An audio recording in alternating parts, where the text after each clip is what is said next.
নমস্কাৰ online help চেনেলত আপোনালোকক স্বাগতম। আজিৰ এই ভিডিঅ'টোত মই ভাৰতীয় সংস্কৃতিৰ যেটো সেকেন্ড পাৰ্ট আছে তাৰ কোৱেশ্চন আনসাৰখিনি দিব ওলাইছো। গতিকে ভিডিঅ'টো স্কিপ নকৰি চাই যাও। ভিডিঅ'টো স্টাৰ্ট কৰিছো। নেক্সট কোৱেশ্চনটো হৈছে ভাৰতীয় সংস্কৃতি এক বিৰাট সমন্বয়ৰ বস্তু। এই কথাষাৰ কিমান দূৰ যুক্তিপূৰ্ণ? ভাৰতীয় সংস্কৃতি পাঠটোৰ আধাৰত বিচাৰ কৰা। ইয়াৰ উত্তৰটো হ'ব ভাৰতীয় সংস্কৃতি সাগৰৰ দৰে বিশাল আৰু গভীৰ। নদী উপনদীৰ খুঁটে যিদৰে সাগৰক পৰিপুষ্টি দান কৰে তেনেদৰে ভাৰতীয় সংস্কৃতিকো বিভিন্ন জাতি উপজাতিৰ ভাষা সংস্কৃতিয়ে বিশালতা দান কৰিছে। আৰ্য অনাৰ্য মংগোলীয় দ্ৰাবিড় গ্ৰীক খক হুন আদি বিভিন্ন জাতি উপজাতিৰ এটা সময়ত ভাৰতলৈ প্ৰব্ৰজন ঘটিছিল। ইয়াৰ উপৰি আফগান পাঠান মোগল ব্ৰিটিছ আদি বিদেশী জাতিৰ সংস্কৃতিৰ প্ৰভাৱত ভাৰতীয় সংস্কৃতি এক বিশাল ৰূপ লাভ কৰিছে। ইয়াৰ মূল কাৰণ হ'ল ভাৰতৰ পাহাৰ পৰ্বত নদীসমূহ মৰুভূমি মৌচুমী বায়ু আদি বৈচিত্ৰ্যময় প্ৰভাৱ। বিভিন্ন দেৱ-দেৱীৰ পূজা সম্পৰ্কে যি প্ৰচলিত নিয়ম আছে তাৰে বেছিভাগেই দ্ৰাবিড়সকলৰ প্ৰভাৱ বুলি ক'ব পাৰি। তেনেদৰে মৃতকক সৎকাৰ কৰা লিংগ পূজা আদিত অনাৰ্য যুগৰ অৱদান। তদুপৰি কামাখ্যা দেৱীও আগতে অনাৰ্য দেৱী আছিল। সুফিবাদ আৰু উপনিষদৰ মাজত যি মিল দেখা যায় তাৰ মূলতে হ'ল ইছলাম আৰু ভাৰতীয় সংস্কৃতিৰ সমন্বয়ৰ প্ৰভাৱ। পণ্ডিত ৰাহুল সংস্কৃতায়নৰ ফ্ৰম ভলগা টু গংগা নামৰ গ্ৰন্থত এই সম্পৰ্কে বিশেষ তথ্য পোৱা যায়। হিন্দুস্তানী সংগীতত যি উচ্চাংগ দেখা যায় তাত ইছলামীয় সংস্কৃতিৰ প্ৰভাৱ পৰা দেখা যায়। ভাৰতীয় ভাস্কৰ্যৰ কলাৰ কাৰু কাৰ্যত ইন্দো সাৰাচেনিক ৰীতি মন কৰিবলগীয়া। তাজমহল ফতেহপুৰ চিক্ৰী আদিৰ শিল্পকলাত ইয়াৰ উদাহৰণ পোৱা যায়। উল্লেখযোগ্য যে শাহজাহানৰ সমাধিৰ পদুম ফুল আৰু কলহৰ চিত্ৰ আদিয়ে সমন্বয়ৰ কথাকে সোঁৱৰায়। তেনেদৰে অজন্তা ইলোৰাৰ ছবিবোৰে বৌদ্ধ সংস্কৃতিৰ কিছু নিদৰ্শন দাঙি ধৰে। ভাৰতীয় বৈষ্ণৱ ভক্তিবাদৰ আড়ম্বৰহীনতা সুদূৰ পাৰস্যৰ পৰা অহা ইছলাম ধৰ্মাৱলম্বী আউলিয়া সকলৰ ভক্তি ধৰ্মৰ প্ৰভাৱ পৰা বুলি ক'ব পাৰি। ওপৰৰ আলোচনাৰ পৰা দেখা গ'ল যে ভাৰতীয় সংস্কৃতি হ'ল এক সংমিশ্ৰিত সংস্কৃতি। 12 নম্বৰ প্ৰশ্নটো হৈছে সভ্যতা আৰু সংস্কৃতি শব্দ দুটাৰ মাজত কি পাৰ্থক্য আছে যুক্তিযুক্তভাৱে বিচাৰ কৰা। ইয়াৰ উত্তৰ হৈছে সংস্কৃতি আৰু সভ্যতা একে নহয়। সভ্যতাৰ বুকুৰ আঁচোৰ পাৰি সংস্কৃতি আৰোহণ কৰে।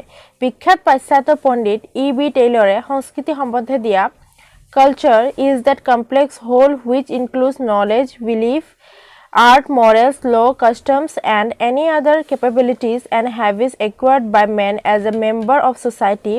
এই সংজ্ঞাটোৰ পৰা সভ্যতা আৰু সংস্কৃতিৰ পাৰ্থক্যটো স্পষ্ট হৈ পৰে। বিশেষকৈ সভ্যতাৰ জন্ম আৰু বিকাশ মানুহৰ দৃষ্টিগোচৰ নহয়, কাৰণ সভ্যতাৰ বিকাশ অতি লেহেম গতিত হয়, কিন্তু সংস্কৃতি সভ্যতাতকৈ কিছু দ্ৰুত গতিত পৰিৱৰ্তিত ৰূপত দেখা দিয়ে। সংস্কৃতি শব্দটো আহিছে ইংৰাজীৰ কালচাৰ অৰ্থাৎ কখনৰ পৰা, কিন্তু সভ্যতা শব্দটোৰ উৎপত্তি হৈছে চিভিলাইজেশ্যন অৰ্থাৎ লেটিন শব্দ চিভিছৰ পৰা।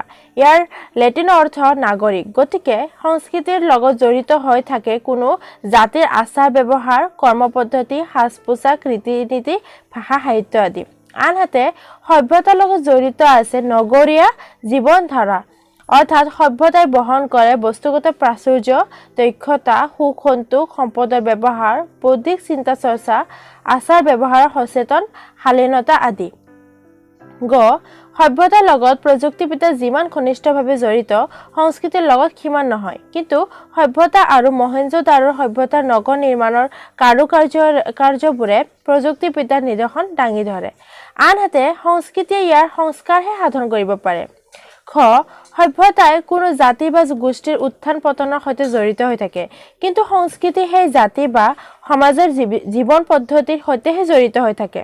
যেনে অসমীয়া সংস্কৃতি উৰিয়া সংস্কৃতি ইউৰোপীয় সংস্কৃতি আদি সেই জাতিৰ শিল্পকলা আচাৰ ব্যৱহাৰ খাদ্য সাজ পোছাক আদিয়ে সংমিশ্ৰিত সংস্কৃতিৰ কথাকে বুজায়। সভ্যতাৰ সংমিশ্ৰণ নঘটে, কিন্তু সংস্কৃতিৰ সংমিশ্ৰণ ঘটে। যেনে সিন্ধু সভ্যতা বুলি কওঁতে আমি অকল সিন্ধু নদীক কেন্দ্ৰ কৰি গঢ়ি উঠা সভ্যতাকহে বুজো, কিন্তু ভাৰতীয় সংস্কৃতি বুলি কওঁতে আৰ্য অনাৰ্য মোগল আদিৰ সংমিশ্ৰিত সংস্কৃতিৰ কথাকে বুজা যায়। সভ্যতা আৰু সংস্কৃতিৰ পাৰ্থক্য থাকিলেও এটাক বাদ দি আনটো ব্যাখ্যা কৰা সম্ভৱ নহয়। এই সন্দৰ্ভত নৃতত্ববিদ ক্লড অভিষ্ট্ৰছৰ এটি উক্তি উল্লেখ কৰিব পাৰোঁ। What makes one is better made than the second? They are equally well made, but still is quite different from store. অর্থাৎ সভ্যতাৰ বিকাশৰ মূলতে সংস্কৃতিৰ পৰিৱৰ্তন। So next question to হৈছে উত্তৰ ভাৰত দক্ষিণাত্য আৰু ইছলামীয় ভাস্কৰ্যৰ বিষয়ে তোমাৰ পাঠ্যপুথিৰ সহায়ত লিখা। ইয়াৰ উত্তৰ হৈছে ভাৰতীয় সংস্কৃতি যে প্ৰভাৱশালী সমন্বয় সম্পদ সেই কথা যুগ যুগ ধৰি ক্ৰমবৰ্ধমান ৰূপত হোৱা আদান প্ৰদান আৰু বিনিময়ৰ পৰাই উপলব্ধি কৰিব পাৰি। সেইবাবে আমি ভাৰতীয় ভাস্কৰ্য সুকুমাৰ কলা শিল্প আৰু সাহিত্য সকলোতেই সমন্বয়ৰ নিদৰ্শন দেখিবলৈ পাওঁ। উত্তৰ ভাৰতৰ দৰে দাক্ষিণাত্যৰ ভাস্কৰ্যৰ ওপৰত বহিৰাগত প্ৰভাৱ পোনপটীয়াভাৱে পৰা নাছিল, গতিকে ইয়াৰ এটা নিজস্ব বিচাৰ পদ্ধতি দেখিবলৈ পোৱা যায়। ই ভাৰতীয় সংস্কৃতিৰ বৈচিত্ৰ্যকে ৰঙীন কৰি তুলিছে। দাক্ষিণাত্যৰ ভাস্কৰ্যত কোণ আৰু সৰল ৰেখাৰ প্ৰাদুৰ্ভাৱ খৰ। গঠনৰ বিশালতা হৈছে ইয়াৰ আন এটা বৈশিষ্ট্য। প্ৰত্যেক ভংগীমাই সুকীয়া, ইয়াৰ আৰ্হিত পুনৰাবৃত্তিৰ স্থান নাই। উদাহৰণস্বৰূপে কাঞ্জীবৰমৰ মন্দিৰলৈ আঙুলিব পাৰি। এই মন্দিৰটোত অন্ততঃ 1000টা স্তম্ভ আছে। ইয়াৰে এটা আৰ্হি আনটোৰ লগত নিমিলে। এইবোৰৰ সাজসজ্জাৰ জাকজমকতাই আৰু প্ৰতিকৃতিৰ বিশালতাই সাধাৰণতে অন্তৰ অভিভূত কৰে। আনহাতে উত্তৰ ভাৰতৰ ভাস্কৰ্য দাক্ষিণাত্যৰ ভাস্কৰ্যৰ লগত নিমিলে। উত্তৰ ভাৰতীয় ভাস্কৰ্যত বৃত্ত আৰু বক্ৰৰেখাৰ প্ৰাদুৰ্ভাৱ খৰ। ই আচলতে সংহতিৰ ভাস্কৰ্য। ইয়াৰ শোভা সমন্বয় আৰু গঠনৰ সূক্ষ্মতাৰ জৰিয়তে প্ৰকাশ পাইছে।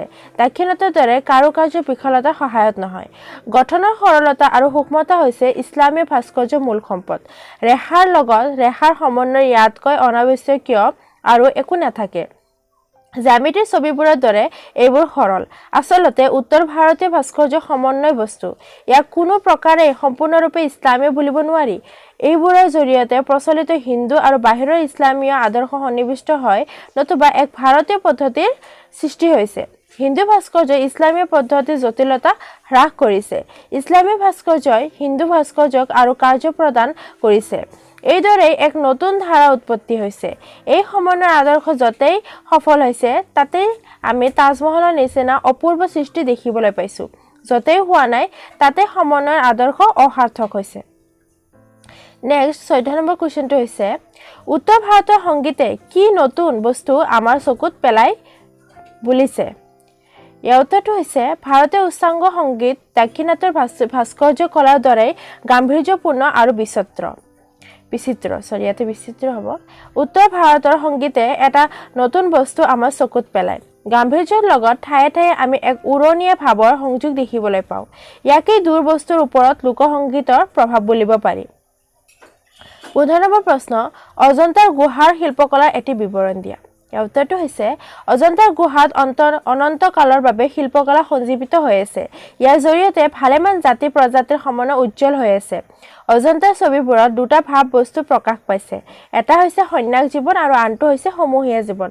দুয়োবিধ ছবি একেলগে অংকিত হৈছে। তৃতীয় পৰ্যায়ৰ ছবিবোৰ হৈছে জীৱন আনন্দৰ উচ্ছাসময় চিত্ৰ। এইবোৰত ফুটি উঠিছে শান্তি, গতি, প্ৰেম আৰু যৌৱন। প্ৰথম শাৰীত আছে দয়া, ধ্যান আৰু যৌনতা। ভাৱবস্তুৰ পিনৰ পৰা দুয়োবিধ ছবি একেধৰণৰ নহয়। দুয়োবিধতে সুকীয়া সুকীয়া জগত প্ৰতিফলিত হৈছে। তথাপি পৃথক যদিও এই জগত দুখন পৃথকভাৱে অংকিত হোৱা নাই। জীৱনৰ অসামঞ্জস্যক একেলগে গ্ৰহণ কৰিব পৰা শক্তিৰ সম্ভেদ এই ছবিবোৰত আছে। প্ৰাক মুছলিম যুগৰ জীৱন প্ৰাচুৰ্যৰ কথাও অজন্তাৰ চিত্ৰসমূহত আছে। পুৰুষ, মহিলা, শিশু বিবিধ ভংগীমাত সকলোবোৰ একে ঠাইতে অংকিত হৈছে। জীৱনৰ প্ৰাচুৰ্যই যেন শিল্পীক মতলীয়া কৰিছে। এই জীৱনৰ প্ৰাচুৰ্য একে ঠাইতে ধৰি ৰাখিবলৈ তেওঁলোক উদ্বাউল হৈছে। ছবিবোৰৰ ভাৱবস্তুৰ অসামঞ্জস্যৰ মাজতো বাস্তৱৰ অখণ্ডতাৰ কথা বিস্মৃত হোৱা নাই।